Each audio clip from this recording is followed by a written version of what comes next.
আজকের গন্তব্য ইমামে রাব্বানী দরবার শরীফ।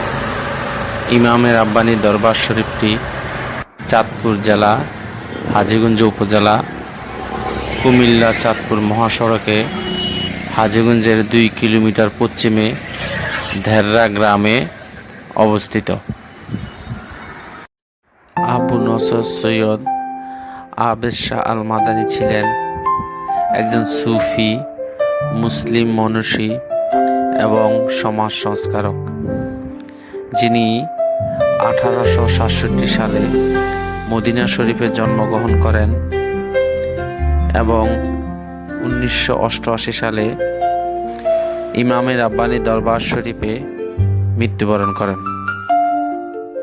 আবু নসর সৈয়দ আবেদ শাহ আল মাদানী তিনি হযরত মুজাদ্দেদে আল ফেসানি এর নবম বংশধর ছিলেন, যিনি পিতার দিক থেকে আমিরুল মুমিনিন হযরত ওমর ফারুক রাদিয়াল্লাহু তাআলা আনহু এবং মাতার দিক থেকে হযরত ইমাম হাসান রাদিয়াল্লাহু তাআলা আনহুর বংশধর ছিলেন। তিনি 28 বছর মদিনা শরীফে দ্বীনি শিক্ষা অর্জন করেন। এই পর্যায়ে আল্লামা আবু নসর সৈয়দ আবেদ শাহ আল মাদানীর জীবনী, কর্ম, বাংলাদেশে আগমন আরও অন্যান্য বিষয়ে জানার চেষ্টা করব। দরবার শরীফের খাদেম এবং দরবার শরীফ মসজিদের ইমাম আলহাজ মুফতি আবুল হাশেম শাহ মিয়াজি হুজুরের কাছ থেকে। আলহাজ মুফতি আবুল হাশেম শাহ মিয়াজি হুজুর একজন ইসলামিক আলোচক ও প্রভাষক।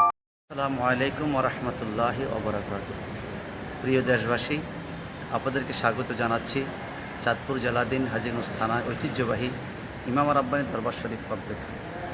আমরা আজকে জানব এই দরবার কে প্রতিষ্ঠা করেছেন। আপনারা জানেন 15 শতাব্দীর মুজাদ্দিদ আবু নসর আল্লামা সৈয়দ আবেদ শাহ মুজাদ্দিদি আল মাদানী রাদিয়াল্লাহু তাআলা, উনি নবীজির 40তম বংশধর ছিলেন। তিনি 1947 হিজরি সালের আগেই এই বাংলাদেশে আগমন করেছিলেন নবীজির ইশারায়। রাসূলুল্লাহ সাল্লাল্লাহু আলাইহি ওয়াসাল্লাম স্বপ্নযোগে ওনাকে বাংলাদেশে প্রেরণ করেছেন এবং উনি মদিনাতুল মুনাওয়ারা জান্নাতুল বাকি এরিয়ায় শবে বরাতের রাত্রে জন্মগ্রহণ করেছেন। 28 বছর পর্যন্ত পাক মদিনায় ছিলেন। সেখানে লেখাপড়া গ্রহণ করে নবীজির নির্দেশে মাযহাব মিল্লাতের প্রচারের জন্য আল্লামা আবেদ শাহ মুজাদ্দিদ আল মাদানী রাদিয়াল্লাহু তাআলা আনহু ভারত উপমহাদেশে আগমন করেন। পাকিস্তানে দীর্ঘ 55 বছর ইন্ডিয়া পাকিস্তানে তিনি অধ্যাপনার দায়িত্বে ছিলেন। বড় বড় মাদ্রাসা শাইখুল হাদিসের দায়িত্ব গ্রহণ করেছেন। তিনি বুখারী, মুসলিম, আবু দাউদ সহ সিয়াসিত্তার কিতাবগুলো মুখস্থ পড়াতেন। আল্লাহর এই মহান বান্দা পরবর্তীতে বাংলাদেশে তরিকত প্রচারের জন্য আগমন করেছেন। হাজীগঞ্জের ঐতিহ্যবাহী বড় মসজিদের ছবি তিনি দেখে বলেছিলেন যে আল্লাহ হাবিব আমাকে এই ছবি দেখিয়েছেন এবং এই মসজিদে এসে তিনি ইমামতি করেছেন, খেতাবতের দায়িত্ব পালন করেছেন। পরবর্তীতে হাজীগঞ্জের 2 কিলোমিটার পশ্চিমে ধেররা গ্রামে তিনি বসতি স্থাপন করেন এবং ওনারই প্রচেষ্টায় এখানে একটি দরবার প্রতিষ্ঠিত হয়েছে, যার নাম ইমামে রাব্বানী দরবার শরীফ। আপনারা আগে জানতে হবে ইমামে রাব্বানী কি। কোরআনুল কারিমে সূরা আল ইমরানের 179 নম্বর আয়াতে রয়েছে কুনু রাব্বানীনা, অর্থাৎ তোমরা রাব্বানী হয়ে যাও। রাব্বানী বলতে বোঝায় যিনি এলেমে এবং আমলে যার অ্যাকুরেট আছে, এলেম যেমন আমলও তেমন, এই ব্যক্তিদেরকে আসলে রাব্বানী বলা হয়। তা অবশ্য আল মাদানী যেমন ছিলেন বাহারুল উলুম, তেমন ছিলেন তিনি আমলদার, যার জন্য ওনাকে ইমাম রাব্বানী খেতাবত দেওয়া হয়েছে। বিশেষ করে তিনি মুজাদ্দিদ আল ফেসানি রাদিয়াল্লাহু তাআলা 9তম বংশধর। তিনি মুজাদ্দিদিয়া তরিকায় বয়াতে রসুল, মুজাদ্দিদি তরিকা সবক দিতেন এবং বয়াতে রসুল করাতেন। তিনি 4 তরিকার খেলাফত প্রাপ্ত। আল্লামা সৈয়দ আবেদ শাহ মুজাদ্দিদ আল মাদানী রাদিয়াল্লাহু তাআলা এই দেশে এসে মানুষের অনেক উপকার করেছেন, মাযহাব মিল্লাতের খেদমত করেছেন, দেশবাসীর খেদমত করেছেন। বিশেষ করে তিনি ইন্ডিয়াতে শিখদের বিরুদ্ধে সম্মুখ যুদ্ধ করেছেন। পাকিস্তানি ইন্ডিয়াতে হাজার হাজার মানুষের সামনে তিনি বহস মোনাজিরা করে আহলে সুন্নাত ওয়াল জামাতকে প্রতিষ্ঠিত করেছেন। এমনকি ইমামে আহলে সুন্নাহ আলা হযরত ইমাম মুহাম্মদ রেজা কা ফাজিল বেলরবি রহমতুল্লাহ দরবার থেকে ওনাকে আবু নসর খেতাবে ভূষিত করা হয়। আবু নসর শব্দের অর্থ হলো সাহায্যকারী, বড় সাহায্যকারী। তিনি আহলে সুন্নাত ওয়াল জামাতকে বড়ই সহযোগিতা করেছেন আল্লাহ পাকের পক্ষ থেকে। আল্লামা সৈয়দ আবদ শাহ আল মাদানী রাদিয়াল্লাহু তাআলা আনহুর অনেক কেরামত রয়েছে। এর মধ্যে একটি কেরামত হলো তিনি রাসূল পাক সাল্লাল্লাহু আলাইহি সাল্লামকে ইন্তেকালের পূর্বে দেখতে পেয়েছেন এবং উপস্থিত সকলকে বলেছিলেন, তোমরা সকলে দাঁড়িয়ে সালাম দাও, রাসূল পাক সাল্লাল্লাহু আলাইহি সাল্লাম আমাকে নিতে এসেছে। আল্লামা সৈয়দ আবদ শাহ আল মাদানী রাদিয়াল্লাহু তাআলা আনহুকে 126 বয়স পর্যন্ত তিনি দুনিয়াতে ছিলেন। 126 বছরের পরে ওনার ইন্তেকালের পরে ওনাকে হাজীগঞ্জ ডেরা নিজ গ্রামে এখানে ওনার মাজার শরীফ করা হয়। এখানে এখনও প্রতি বছর লক্ষ লক্ষ মানুষের আগমন ঘটে। এমনকি ওনার ইন্তেকালের 11 মাস, কেউ বলেছেন 13 মাস পরে ওনার মাজারের সংস্কার কাজ করতে গিয়ে ওনার দেহকে সম্পূর্ণ অক্ষত অবস্থা পাওয়া গিয়েছে। আল্লাহ পাক রাব্বুল আলামিন যেমনটি বলেছিলেন, ওলি আল্লাহগণ জীবিত, ওরা মরে না।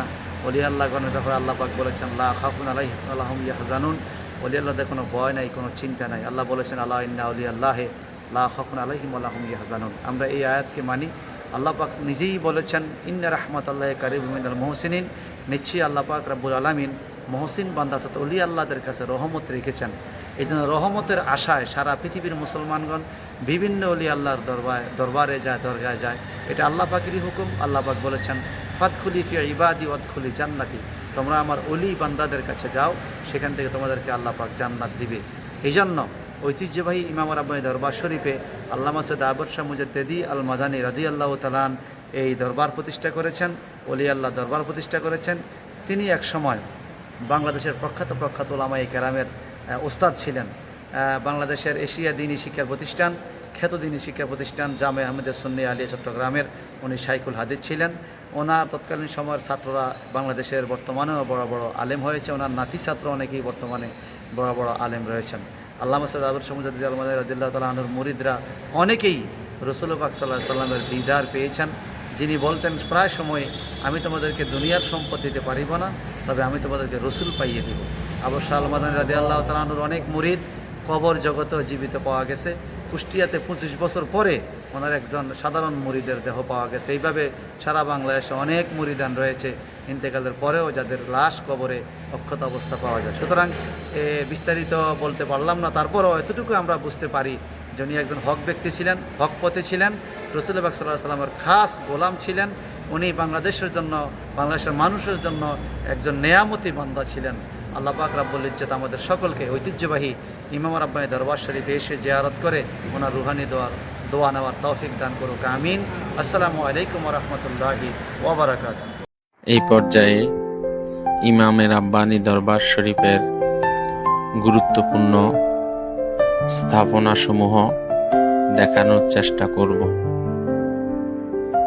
একজন সুফি, মুসলিম মনীষী এবং সমাজ সংস্কারক আল্লামা আবু নসর সৈয়দ আবেদ শাহ আল মাদানীর মাজার শরীফ।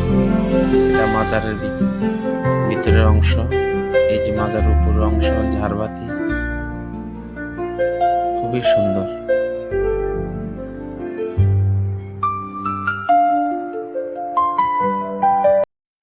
এটা আবিদিয়া বাহাদুর শাহ মুজাদ্দিদিয়া খানকা শরীফ, খানকার ভিতরের অংশ।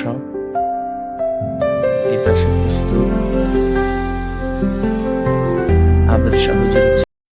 এটা ইমামে রাব্বানী দরবার শরীফের অফিসিয়াল কার্যালয়। আগত দরবারের আশেকান ভক্তবিন্দু মুরিদান দরবার সম্পর্কে তথ্য সংগ্রহ করতে পারবেন। দরবার শরীফের মসজিদ, মাদ্রাসা, এতিমখানা আরো অন্যান্য বিষয়ে যাবতীয় তথ্য এখান থেকে নিতে পারবেন। এই ভবনটি হযরত খাজা বেগম উম্মে কুলসুম হাফিজিয়া মাদ্রাসা। এই মাদ্রাসাটি স্থাপিত হয় 1989 সনে। দরবার শরীফের দক্ষিণ পাশে আল মুজাদ্দিদিয়া এতিমখানা। এটা রেজিস্ট্রেশন নং 4-211-93। দরবার শরীফের পশ্চিম এবং দক্ষিণ কোণে মাদ্রাসায়ে আবিদিয়া মুজাদ্দিদিয়া অবস্থিত।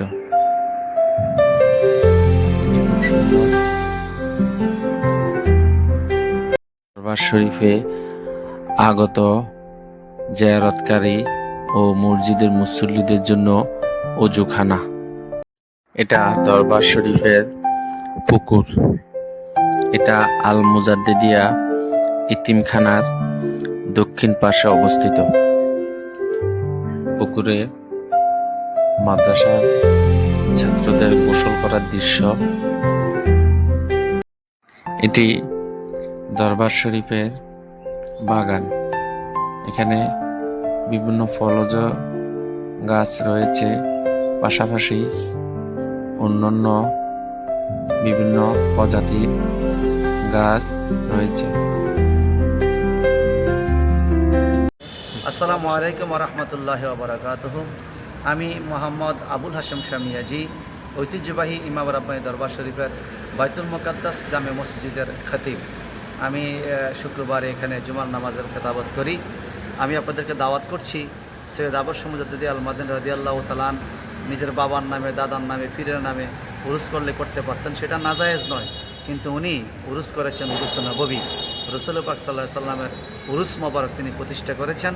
দরবার শরীফে প্রতি বছর পৌষ মাসের শেষ শনিবার পবিত্র উরুস নববী উদযাপিত হয়। লক্ষ লক্ষ মানুষের সমাগম হয়। হাজার হাজার বিজ্ঞ ওলামায়ে কেরাম এখানে আগমন করেন। বিজ্ঞ ওলামায়ে কেরাম সারা রাত ব্যাপী তাকরীর করেন। বিশেষ করে আবদ শাহ হুজুর কেবলার ইন্তেকাল বার্ষিকী প্রতি বছর 8ই অক্টোবর 23শে আশ্বিন দরবার শরীফে শানদারভাবে অনুষ্ঠিত হয়। আপনাদের সকলের দাওয়াত। আপনারা শুক্রবার দিনেও এখানে আসলে দেখবেন আসলে কত হাজার হাজার মানুষ শুক্রবার দিনেও ঐতিহ্যবাহী ইমাম রাব্বানী দরবার শরীফে জুমার নামাজ আদায়ের জন্য হাজির হয়, হুজুর কেবলার জিয়ারত করে এবং ফয়জাত হাসিল করে। আমি দেশ ও বিদেশে যেখান থেকে শুনতে পাচ্ছেন সকলকে দাওয়াত করব, জীবনে একবার হলেও হাজীগঞ্জ ঐতিহ্যবাহী ইমাম রাব্বানী দরবার শরীফে আগমন করুন। আপনারা দেখুন, জানুন, বুঝুন এবং অলি আল্লাহর সহবতে থাকুন। আল্লাহর অলি আল্লাহ পাক, আল্লাহর অলির দরবারে আসার তৌফিক আল্লাহ পাক আপনাদেরকে দান করুক, আমিন। আসসালামু আলাইকুম রহমতুল্লাহি। এটি দরবার শরীফের জামে মসজিদ।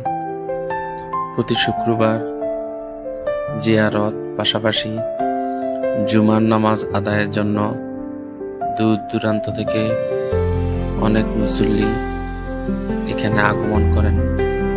এই মসজিদটির নাম বাইতুল মুকাদ্দাস জামে মসজিদ।